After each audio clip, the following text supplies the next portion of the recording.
اگلے عشرہ میں شب قدر آ رہی ہے جو 21، 23، 25، 27، 29 میں سے ایک رات ہوتی.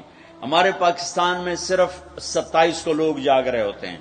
میرے نبی کا فرمان ہے شب قدر 5 راتوں میں گھومتی ہے، تو آپ 5 راتیں جاگ لو، آپ کو شب قدر مل گئی.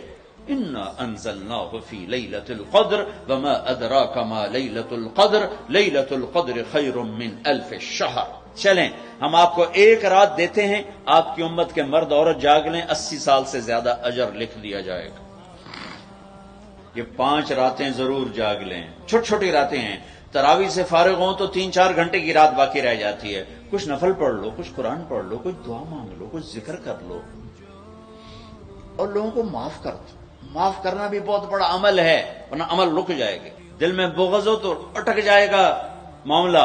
4 آدمیوں کی بخشش نہیں ہوتی. اللہ نہ کرے کوئی ہم میں سے کوئی ہو تو میں بتا دوں تاکہ وہ ابھی سے توبہ کر لے. مدمن خمرن، شراب پینے والا، اس کی معافی نہیں ہوتی شب قدر میں. عاق لوالدیہ، ماں باپ کا نافرمان، بخشش شب قدر بھی نہیں بخشوا سکے. تیسرا، رشتہ داروں سے لڑنے والا، رشتوں میں لڑائی ڈالنے والا پینڈنگ ہو جائے گا، نہیں معاف ہوگا کہ تو میرے بندوں کو معاف نہیں کرتا، مجھ سے معافی مانگتا.